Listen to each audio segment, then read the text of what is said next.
हालांकि जॉर्डन को दूसरे कंट्रीज पे ऑब्जेक्शन है, लेकिन यहाँ पर जो है वो इंडिया से दब कर या उससे डर कर या वो कह रहे हैं कि जनाब वो ठीक है, वो ऐसा कर सकते हैं।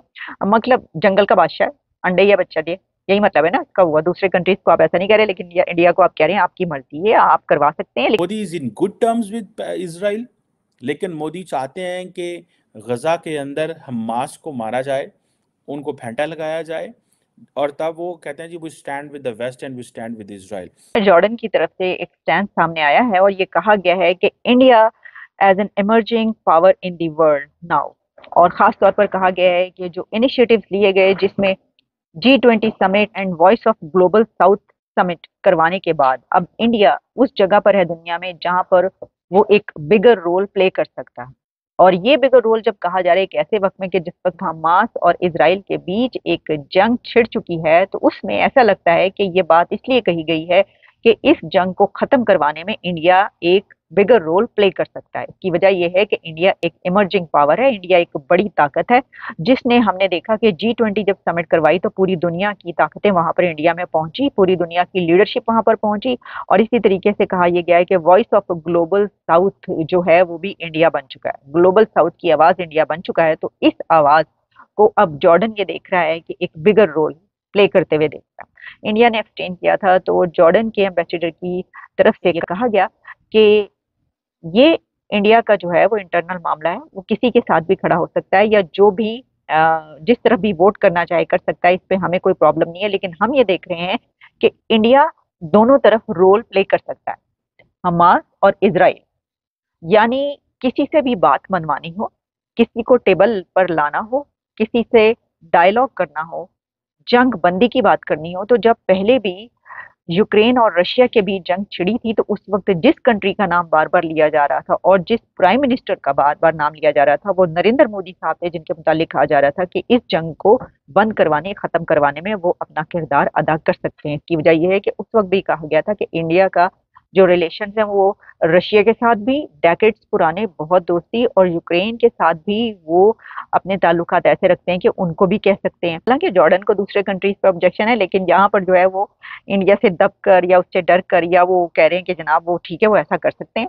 मतलब जंगल का बादशाह है, अंडे या बच्चा दे, यही मतलब है ना इसका हुआ। दूसरे कंट्रीज को आप ऐसा नहीं कह रहे, लेकिन इंडिया को आप कह रहे हैं आपकी मर्जी है, आप करवा सकते हैं। दोस्तों, आपको याद है कुछ अर्सा से मैं आपको एक चीज़ बार बार कह रहा था कि इंडिया जो है वो बहुत तेज़ी से मिडल ईस्टर्न वर्ल्ड के बड़ा करीब हो रहा है। मिडल ईस्टर्न ममालिक, मुसलमान ममालिक, नॉट मिडल ईस्ट कहना चाहिए, मुसलमान ममालिक के बहुत करीब हो रहा है। उसकी इम्प्लीकेशंस हैं और वो बड़ा डेलिब्रेटली स्टेप बाय स्टेप चीज़ों को कर रहे थे। अब कल क्या हुआ है कि प्रेसिडेंट प्राइम मिनिस्टर मोदी जो हैं उनकी इजिप्ट के जो प्रेसिडेंट हैं सीसी साहब, उनसे टेलीफोनिक कन्वर्सेशन हुई है। तो अब उन्होंने जिसे वो बोलते हैं ना कि अब प्राइम मिनिस्टर मोदी की वो एक एक्सेस है इजिप्ट के अंदर। In other words, he doesn't have an access over Egypt, he has an access to Gaza, he is an access to the Arab palace, अरब जो इजराइल फ़लस्तीन का जो कॉन्फ्लिक्ट है उसके अंदर भी उनकी एक्सेस है। Modi is in good terms with Israel, लेकिन मोदी चाहते हैं कि गजा के अंदर हमास को मारा जाए, उनको फेंटा लगाया जाए, और तब वो कहते हैं जी we stand with the West and we stand with Israel. When it comes to humanitarian aid, सबसे पहले अगर गजा के लोगों को इमदाद पहुंच सकती है तो वो इंडिया की पहुंच सकती है, बिकॉज प्रेसिडेंट सीसी जो है वो एंड देन वो जो यूएन के लोग सारे बैठे हुए हैं, they can move the Indian ad inside जो क्या नाम है गजा के अंदर। और मैं आपको बार बार एक ही चीज़ कह रहा हूँ, ठीक है जी। और मैं आपको कह रहा हूँ कि नरेंद्र मोदी ने बड़े स्विफ्टली यूएई के करीब गए, सऊदी अरब के करीब गए। ये जो चीज़ें हैं ये बताती हैं कि नरेंद्र मोदी ने मुसलमान दुनिया में अपने वो साढ़े दूजे लफ्ज़ ना पंजे गाड़े हैं उन्होंने, और बड़ा स्लोली स्टैडली, ठीक है, उन्होंने इजिप्ट के साथ कैसे ताल्लुकात रखे कि आज देखें उनको इजिप्ट से उन्होंने जो ताल्लुक रखा है और उसको मेन स्ट्रीम किया, वो किया ही फ़लस्तीन और इसराइल की वजह से है। क्योंकि इंडिया को इस चीज़ का पता है कि अगर हम अपनी मिलिट्री मजबूत कर लेते हैं, बिकॉज इन सब अरब ममालिक का मसला क्या है? फ़ौज, इनका मसला है फ़ौज। लेकिन इंडिया मुस्लिम ममालिक के अंदर वो जो एक एंटी इसराइल या जो वो इसराइल जो का जो फोबिया है वो नहीं निकाल सकता, because India is getting more closer with Israel than the speed of the light. ठीक है जनाब।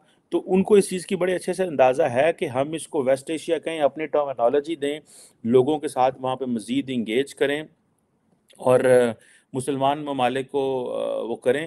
लेकिन मुझे नहीं लगता कि इंडिया वो कर सकता है, बिकॉज़ इंडिया की जो इज़राइल के साथ कुर्बत है, ये बहुत सारे मुसलमान ममालिक के लिए is a point of concern. But at the same time जितने मेन स्ट्रीम मुल्क हैं, उन सब के लिए ये ठीक है। वो कहते हैं ठीक है, हमें इससे कोई फ़र्क नहीं पड़ता इंडिया क्या सोच रहा है, क्या कर रहा है, बिकॉज़ इंडिया एक इम्पॉर्टेंट इत्तेहादी है इस वक़्त। इंडिया वेस्ट का एक इम्पॉर्टेंट इत्तेहादी है। सो इंडिया उसका भी मिडल ईस्ट ममालिक का भी इम्पॉर्टेंट इत्तेहादी है। और ये आप देखें, मोदी साहब क्या बात करें, ह्यूमैनिटेरियन असिस्टेंस। आप पाकिस्तानी वज़ीर आज़म का फ़ोन मिला के दिखाएं, उन्होंने क्या किसी वज़ीर आज़म ना किसी ना गल की हो चौधरी, किसी ने गल की वो थे जो क्या नाम है उसमें उधर यार जो उधर आपकी किसी से बात हुई है मिडल ईस्ट में? किसी से भी बात नहीं हुई होगी। उसकी वजह ये है कि हमारे लीडर्स को वो एक्सेस ही को नहीं मिलती, और हमारे लीडर्स जो हैं वो खामोश हैं, बोलते ही नहीं हैं। उनके अंदर वो करज ही नहीं है कि वो बोलें। नरेंद्र मोदी ने बहुत पहले अरब वर्ल्ड को टारगेट, मुस्लिम तमाम दुनिया को टारगेट कर लिया था, ठीक है जी, और उसके ऊपर उन्होंने बात की थी। और अब इजिप्ट का प्रॉब्लम, इजिप्ट का एडवांटेज ये है कि वो एक पिवटल रोल है और मीडिएटर है इस कॉन्फ्लिक्ट के अंदर। जितनी भी ह्यूमैनिटेरियन असिस्टेंस जानी है, क्योंकि गज़ा का एक हिस्सा जो है वो इजिप्ट को लगता है, तो जितनी भी वो जो रफ़ा बॉर्डर है, वो जितनी भी एड जानी है वो यहाँ से जानी है। यूनाइटेड नेशन जनरल असेंबली में इसराइल और गाज़ा वॉर के ऊपर एक रेजोल्यूशन पारित किया गया जिसमें सीज फायर का प्रावधान था, और उस वोटिंग में इंडिया ने एब्सटेन किया, जिससे ये पता चलता है कि इंडिया का जो स्टांस है वो इसराइल की तरफ लीन करता है, क्योंकि दुनिया के ज़्यादातर देशों ने बोला कि ये कॉन्फ्लिक्ट में सीज फायर होना चाहिए, जबकि जो इसराइल के अलाई देश हैं उन्होंने नो वोट किया। हिस्टोरिकली इंडियन गवर्नमेंट का जो स्टांस है पैलेस्टाइन के फेवर में रहता है, और अभी भी वो स्टांस वैसा ही है। लेकिन जो हमास द्वारा हमला किया गया बारबरिक एक्ट कहते हुए पीएम मोदी ने ट्वीट कर उसको एक टेररिस्ट एक्ट बोला और इजराइल के समर्थन में ट्वीट किया। बात करें अगर इजिप्ट की, जिसका बॉर्डर गाजा पट्टी से लगता है, तो इजिप्ट के जो प्रेसिडेंट है एलसीसी, उनकी भी पीएम मोदी से अच्छी बातचीत है और पीएम मोदी को इससे एक्सेस मिल जाता है इस पूरे कॉन्फ्लिक्ट में। इंडिया की सेफ बढ़ जाती है, और जिस तरह से इंडिया का स्टेचर बढ़ रहा है, इसराइल भी इंडिया के सपोर्ट को देख रहा है। खासकर इंफॉर्मेशन वॉरफेयर के मामले में इसराइल पूरी तरह से डिपेंडेंट है इंडियन ऑडियंस के ऊपर, कि जो इंफॉर्मेशन वॉरफेयर है वो इंडियन ऑडियंस के बल पे ही लड़ा जा सकता है इसराइल द्वारा, क्योंकि इसराइल की खुद की पॉपुलेशन 1 करोड़ भी नहीं है और